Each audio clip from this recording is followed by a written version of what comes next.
फ़ौज़ु बिल्लाहि मिनश्शैतानिर्रजीम बिस्मिल्लाहिर्रहमानिर्रहीम मन युतिल हिकमता फ़क़द ऊतिया खैरन कसीरा सदक़ल्लाह।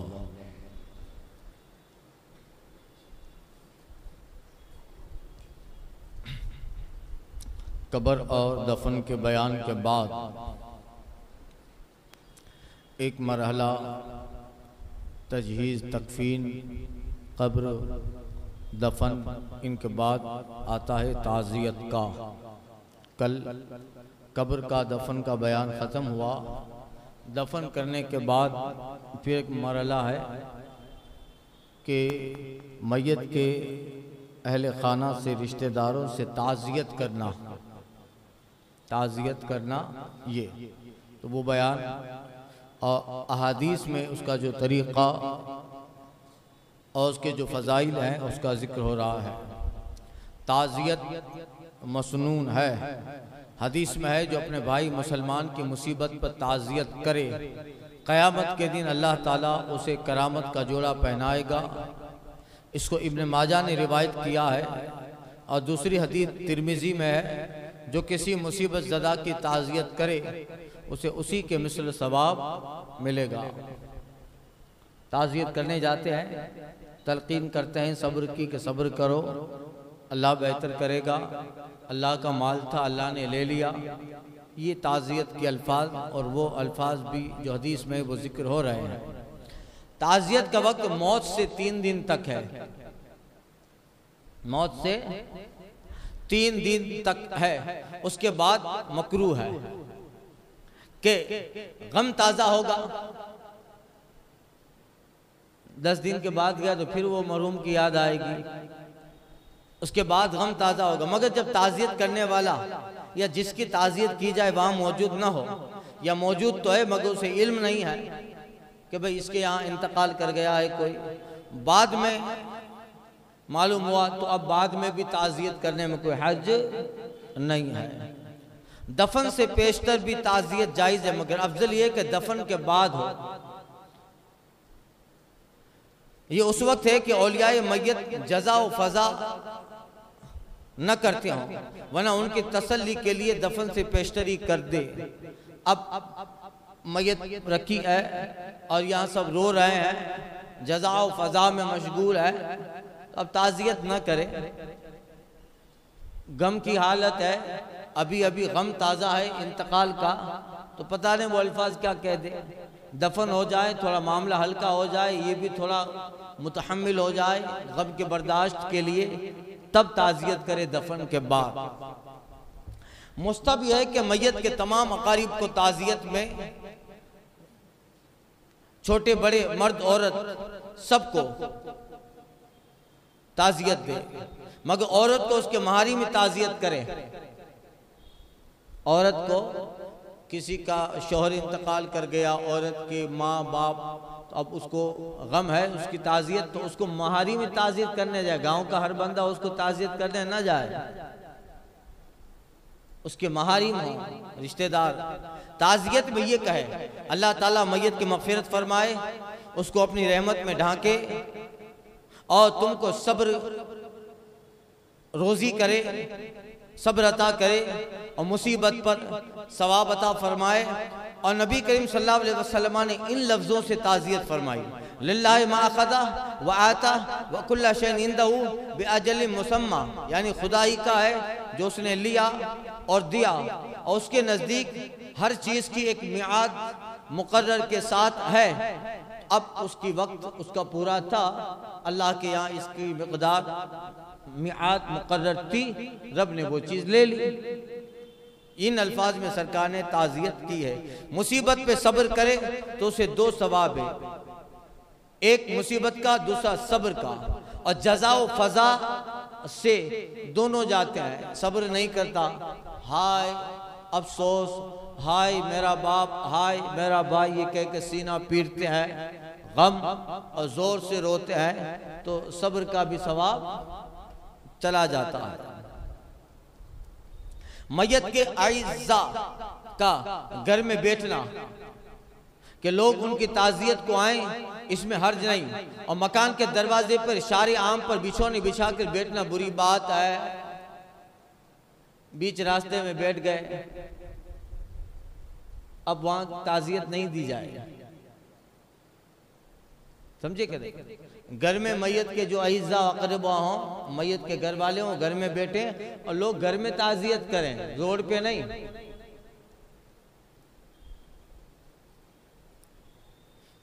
मसला, मैयत के पड़ोसी या दूर के रिश्तेदार अगर मैयत के घर वालों के लिए उस दिन और रात के लिए कुछ खाना लाएं तो बेहतर है और उन्हें इसरार करके खिलाएं, क्योंकि मैयत हो गई है और मैयत वाले घर में ये लोग आज खाना तो नहीं बनाएंगे, तो मैयत के जो करीबी रिश्तेदार हैं वो उस दिन और उस रात में खाना लेके जाएं और मैयत के घर वालों को खाना खिलाएं। हमारे रिवाज है कि नहीं, पता नहीं अब है कि नहीं है, तो खाना उसको खिलाएं। मैयत हो गई है तो खाना पकाएंगे नहीं है लोग, तो रिश्तेदार करीबी हों खाना लेके उस दिन और उस रात मैयत के घर वाले को खिलाएं और उन्हें इसरार करके खिलाएं कि खा लो ये, मगर उस दिन और रात या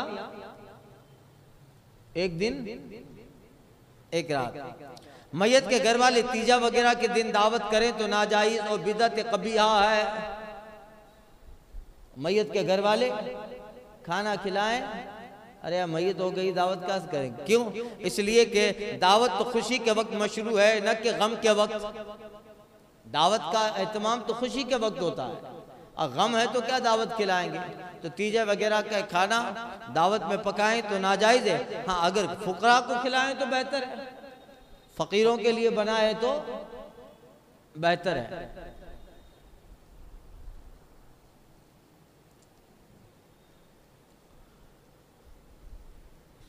मसला, जिन लोगों से कुरान मजीद कलमा तैयबा पढ़वाया उनके लिए खाना तैयार करना भी नाजायज है। मैयत हो जाती है तो फौरन वो बिछा देते हैं ना, अपने कलमा शरीफ पढ़ते हैं और ज़ियारत की मजलिस में बख्शते हैं ना, तो ये 3 दिन के अंदर ही होता है। तो अगर कलमा वगैरह पढ़ाए, कुरान मजीद पढ़वाए तो ये लोग आए पढ़ने के लिए, उनके लिए खाना बनाना भी नाजायज है। यानी जबकि ठहरा लिया हो या मारूफ हो या वो अगनिया हो, वो मालदार हैं पढ़ने वाले और उनको ठहरा लिया है कि नहीं तुम इधर ही ठहरो, इधर ही ठहरो, खाना बनाएंगे, पढ़ो, खाना होगा, ये जायज नहीं है। तीजे वगैरह का खाना अक्सर मैयत के तरका से किया जाता है, इसमें ये लिहाज जरूरी है। तीजे का खाना जो होता है गरीबों का हक है वो, मगर अगर उसको खिलाना है गरीबों को, तीजे का खाना, तीजे का समझे ना, ज़ियारत का खाना, उसको अक्सर मैयत के पैसों से किया जाता है। तो ये लिहाज है कि वर्षा में कोई नाबालिग ना हो, वरना सख्त हराम है। अगर मैयत के वारिस में, मैयत की औलाद में नाबालिग है तो नाबालिग हो तो अब ये खाना खिलाना हराम है, ये खाना खिलाना हराम है। क्यों ही? कब? जबकि नाबालिग हो। अब उसकी सिचुएशन क्या है, 2 बेटे हैं, 3 बेटे हैं मैयत के, मिसाल के तौर पे वारिस में एक बेटा बालिग है, 2 बेटे बालिग हैं, 1 बेटा नाबालिग है। तो अगर नाबालिग हो तो नाबालिग अगर कोई वारिस हो तो मरहूम के तरके से तीजा वगैरह का खाना बनाना हराम है। क्योंकि अगर बाज वर्षा मौजूद ना हो जब भी नाजायज है, जबकि गैर मौजूदीन से इजाजत न ली हो, बगैर इजाजत के, यहाँ 2-4 वारिस मौजूद हैं, 2-4 वारिस बाहर हैं, उनसे इजाजत न ली, ये जो मैयत ने माल छोड़ा है उसमें उनका भी हिस्सा है, तो उनकी इजाजत न ली तब भी हराम है। और सब बालिग हो और सबकी इजाजत हो, या कुछ नाबालिग या गैर मौजूद हो मगर बालिग मौजूद अपने हिस्से से करे तो हर्ज नहीं है। जो मौजूद हैं वो अपने उसके हिस्से में जितना माल आएगा उस हिस्से से करे, या बालिग और नाबालिग दोनों वारिस मौजूद हैं तो नाबालिग के हिस्से से कुछ ना लें। बालिग लोग कहें कि हम अपने हिस्से से ये तीजा वगैरह का खाना करेंगे, नाबालिग से कम न लिया जाएगा उसके वर्षे से, तो जायज है। इसलिए कि नाबालिग अगर कह भी दे कि नहीं मेरे हिस्से से तुम कर सकते हो, तब भी जायज नहीं है, इसलिए कि नाबालिग मालिक बनाने का हकदार नहीं है। नाबालिग जो होता है वो ये नहीं कह सकता कि नहीं मेरे, उसको मालिक बनाने का इख्तियार ही नहीं है वो, जब तक बालिग ना हो। वो इजाजत, मुख्तसर में कह दूं कि नाबालिग अपने माल की इजाजत देने का अहल नहीं है, इजाजत देने का हकदार नहीं है। मसला ताजियत के लिए अक्सर औरतें, रिश्तेदार जमा होती हैं और रोती फिरती नोहा करती हैं, उन्हें खाना हरगिज न दिया जाए। ताजियत के लिए अक्सर औरतें, रिश्तेदार जमा होती हैं, नोहा करती हैं, सीना पीटती हैं, उन्हें खाना हरगिज न दिया जाए कि गुनाह पर मदद करना है।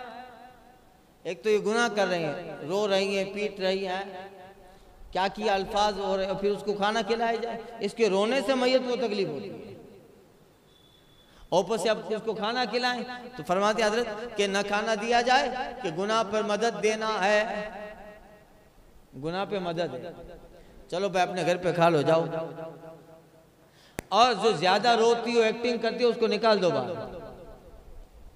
कुछ तो समाज में औरतें खास इसीलिए मखसूस होती हैं, इसीलिए होती हैं, घर वालों को इतना गम नहीं होता कि वो रो के इन लोगों को गम दिलाती है कि नहीं। तो समाज में कुछ औरतें ऐसी एक्टर किस्म की होती हैं और ऐसे ऐसे अल्फाज बोलती है कि अलियाज़ु बिल्लाहि ताला, जिसके रोने से घर वालों का गम और ताज़ा होता है। उसको निकाल दो, चलो निकलो भाई, ज्यादा रोना नहीं। जब हम लोग घर वाले नहीं रो रहे तो क्यों रो रही है? इसको निकाल, इससे मरूम को तकलीफ होती है। मसला मैयत के घर वालों को जो खाना भेजा जाता है, ये खाना सिर्फ घर वाले खाएं और उन्हीं के लायक भेजा जाए, ज्यादा नहीं। और तो पूरा मोहल्ला लेके आता है ना हमारे यहाँ तो, जितना वो खा सके उतना ही, ज्यादा नहीं। औरों को वो खाना मना है। अब हमारे यहाँ तो कहीं के रिवाज बने हुए हैं कि वो खाना घर वाले तो नहीं खाते हैं, फिर वो दफन करके आ जाते हैं तो सब साथ में मिलके खाते हैं, है कि नहीं? तो ये नाजायज है। और सिर्फ पहले दिन खाना भेजना सुन्नत है, उसके बाद मकरूह। एक दिन एक रात, उसके बाद नहीं। समझे कि नहीं? मसला कब्रिस्तान में ताजियत करना बिदअत है। कब्रिस्तान में ताजियत करना बिदअत है। और दफन के बाद मैयत के मकान पे आना और ताजियत करके अपने घर जाना अगर इत्तिफाकन हो तो हर्ज नहीं, और उसकी रस्म न करनी चाहिए। दफन के बाद मैयत के मकान पे आना और ताजियत करके फिर अपने घर चले जाना, अगर इत्तिफाकन ऐसा है तो ठीक है, वहाँ नमाज जनाजा में शरीक हो गया, देर हो गई, उसकी रस्म नहीं करनी चाहिए। और मैयत के मकान पे ताजियत के लिए लोगों का जमा करना, दफन के पहले हो या बाद, उसी वक्त हो या किसी और वक्त, खिलाफ उला है। मैयत के मकान पे ताजियत के लिए लोगों का मजमा कर लेना, चलो भाई एक एक करके ताजियत देते जाओ। ये जो बंदा आया है वो ताजियत कर दे, खास उसके लिए मजमे का एहतमाम करना ये सही नहीं है, खिलाफ उला है। और करे तो गुनाह नहीं है, ताजियत हो गई। चलो, जो एक बार ताजियत कराया उसे दोबारा ताजियत के लिए जाना मकरूह है। बार बार जाएगा, बार बार गम ताजा होगा उसका। मसला सोग के लिए सियाह कपड़े पहनना मर्दों को नाजायज है। गम में काले कपड़े पहने जाते हैं ना भाई, ये राबजियों का तरीका है। राबजियों का हुसैन से मोहब्बत नहीं है, मगर गम हुसैन में सारा साल काले बने रहते हैं। और इनके भी कुछ अजीब मामलात हैं, पता नहीं चलता। हिंदुस्तान का राबजी है वो गम में सफेद कपड़े पहनता है, ईरान का राबजी वो काले पहनता है। यहाँ के शिया लोग देखिएगा कभी काला नहीं पहनते, पहनते यहाँ के शिया काला पहनते, सब जो है वो सफेद पहनते हैं। और ईरान में काला पहनते हैं, ये सफेद पहनते हैं। इनमें भी इख्तलाफ है। तो फरमाया कि शौक के लिए सियाह कपड़ा पहनना मर्दों को ना जायज है। ये सियाह बिल्ले लगाना कि उसमें नसारा की मुशाबत है, वो बिल्ले लगा देते हैं, कोई ऐसा, आज तो आर्टिफिशियल ज़माना है, तरह तरह के वो पैम्पलेट होते हैं, लगाते हैं। मुहर्रम शरीफ करीब आ रहा है तो अपने जवान लोग भी वो पट्टियाँ बांधे रहते हैं, इधर बांधे रहते हैं। उसमें वो ईरानी अरबी नौहागर जो होते हैं ना, उनके नौहा और उनके मरसियों के अशार लिखे रहते हैं और यहाँ कंधों पे लगाते हैं, यहाँ लगाते हैं। ये सब नाजायज़ है, ये नाजायज़ है। कोई चीज़ लगाना, शौक के लिए कोई चीज़ बिल्ला वगैरह चिपकाना, ये नसारा की मुशाबहत है, नसरानियों का तरीका है। नसरानी क्या है? सलीब चिपकाए रहते हैं ना, सलीब टी वाला। अभी मुहर्रम शरीफ करीब आ रहा है, ऐसे सब निकलेंगे सब। अपने लोगों को पता ही नहीं चलता क्या बजाते हैं, कौन सी मनकबत है, क्या है, कुछ कोई फर्क नहीं पड़ता है, कोई फर्क नहीं पड़ता। सोचते नहीं है ये कलाम क्या बोल रहा है। माज़अल्लाह ऐसे ऐसे कलाम बोलते हैं कि इमाम पाक का मर्तबा आका करीम सल्लल्लाहु अलैहि वसल्लम से बढ़ा देते हैं। ऐसे ऐसे अल्फाज, और ये सब सुन्नियों के कलाम नहीं होते, ये राफ़ज़ियों के कलाम होते हैं। मगर धुन अच्छी है, तर्ज अच्छी है, तो अपने लोग भी चल पड़ते हैं। इल्म तो है नहीं, उलमा की सोहबत नहीं है। इस्लाम में सबके मरातिब रखे गए हैं, कौन किस मर्तबे पे रखा जाए। इस्लाम ने सबके मनसब व मरातिब रखे हैं, उसे उसी मनसब पे रखा जाए। यह है, अल्लाह तौफीक हसन अता करे। मैयत के घर वालों को 3 दिन तक इसलिए बैठना कि लोग आए और ताज़ियत कर जाएं, जायज़ है, मगर तर्क बेहतर। 3 दिन तक मैयत के घर वाले कहीं ना जाए, वो घर में बैठे ताकि लोग आते रहें, ताज़ियत हो तो हम लोग गैर मौजूद ना हो, ये बेहतर है। मगर तर्क बेहतर है, ऐसा ना करे तो अच्छा है। ये उस वक्त है कि फुरूश और दिगर आराइश ना करना हो, वरना ना जाए। कोई दूसरा मकसद ना हो, ज़ेब ज़ीनत आराइश मकसद ना हो और कोई मकसद ना हो, सिर्फ ताज़ियत के मकसद हो तो चलता है। नोहा, नोहा यानी मैयत के औसाफ मुबालगा के साथ बयान करके आवाज से रोना, जिसको बयीन कहते हैं, बिल इजमा हराम है। नोहा करना, मैयत की कुछ बातें मुबालगा के साथ जो उसमें नहीं है वो भी बयान करना, आवाज के साथ। जो चीज मैयत में नहीं थी, जिंदगी में 1 रुपया खर्च नहीं किया, अब उसकी सखावत का चर्चा करो। एक नमाज नहीं पढ़ता था और अब उसकी परहेजगारी का जिक्र कर। सबको मालूम था कितने खड़ूस किस्म का आदमी था, सबको परेशान करके रखा था। अब उसको जो है वली बना दो, मुत्तकी बना दो, परहेजगार बना दो और कहो कि समाज तुझसे खाली हो गया, समाज अब क्या करेगा, समाज का हीरो। सबको मालूम है समाज की पथारी फेर के रख दिया था। मदरसे का खा लिया है, मस्जिद का खाया है, तालिब इल्मों का खा लिया है, समाज का और जमात खाने का खाया है, मकबरों का खाया है, खानकाहों का खाया है। सबको मालूम था। अब दिखाने के लिए उसके दयानतदारी, उसके सदकात का जिक्र करो। समाज अब क्या करेगा। सब जानते हैं कि समाज में कितना बोझ बना हुआ था। तो ये नहीं होना चाहिए, ऐसा नहीं होना चाहिए। जो औसाफ उसके हों वो बयान किए जाएं, गलत बयान ही ना हो। यूं ही वावेला वाह मुसीबत के चिल्लाना, ये भी नाजायज है।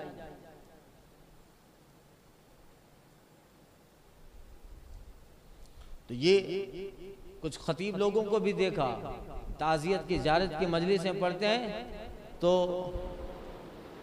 वो इसी तरह के कारे मरहूम से मेरी मुलाकात हुई थी। बड़ा नेक था, बड़ा खलीक था, बड़ा ज़रीफ़ुन नफ्स था, खुश तबीयत था। और ये अरे भाई तू एक बार मिला था, पड़ोसी से पूछ ले वो कैसा था। अल्लामा सादी कहते हैं कि किसी की हकीकत पूछनी तो पड़ोसी से मालूम कर। तो जो चीज मालूम हो वही चीज बयान की जाए, जो चीज उसमें नहीं है तो मरूम को भी तकलीफ होगी।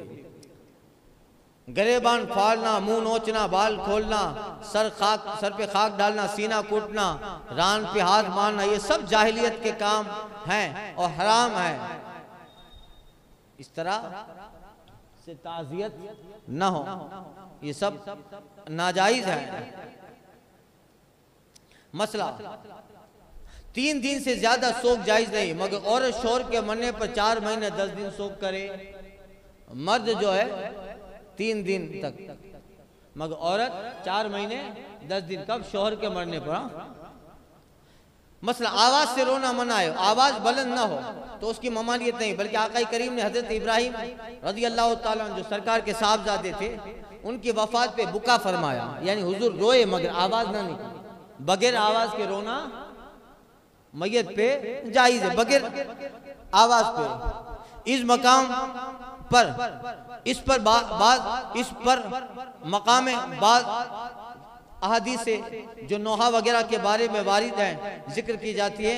मुसलमान बगौर देखें, अपने यहाँ की औरतों को सुनाएं कि बिलादे हिंदुस्तान की अक्सर औरतों में हिंदुओं की तकलीद पाई जाती है। ये हदीस से जिक्र की जाती है तो मुसलमान अपने घर की औरतों को हदीस से सुनाएं कि बिलादे हिंदुस्तान में अक्सर औरतों में हिंदुओं की तकलीद पाई जाती है। हदीस बुखारी में है, अब्दुल्ला बिन मसूद से आका करीम फरमाते हैं, जो मुंह पे तमाचा मारे, गरेबान फाड़े और जहालियत का पुकार ना पुकारे, यानी नोहा करे, वो हम में से नहीं है, वो हम में से नहीं। एक हदीस में आका फरमाते हैं, जो सर मुंडाए, नोहा करे, कपड़ा फाड़े, मैं उससे बरी हूं। सर मुंडाए, हिंदुस्तान में गम पे सर मुंडाते हैं, मैयत पे क्या करते हैं? हल्का करवाते हैं।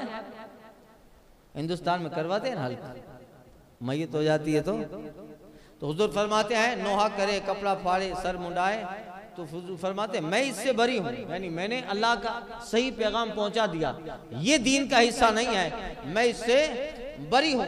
हजरत अबू मालिक अशअरी से एक रिवायत है, आका फरमाते मेरी उम्मत में 4 काम जहालत के हैं। हुजूर फरमाते हैं मेरी उम्मत में 4 काम जहालत के हैं, लोग उन्हें न छोड़ेंगे। एक कौन सा?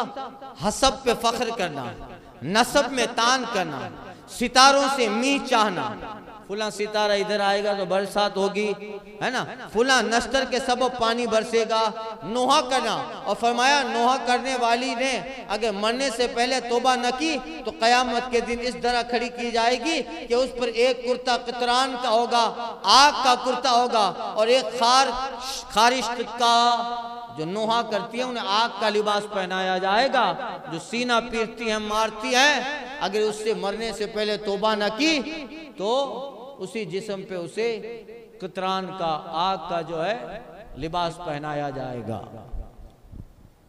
तो कितनी वईदें हैं इसके लिए। तो जब भी मैयत हो जाए इस तरह की हो तो निकाल दिया जाए उसको, या खामोश कर दिया जाए। सहीहैन में एक हदीस है,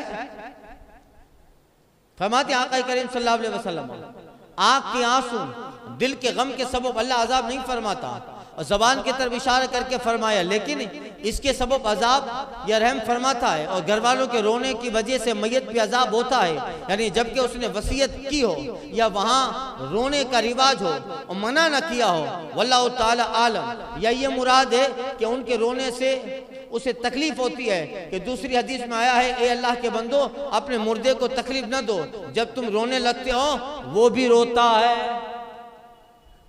तुम रोते हो तो वो भी रोता है।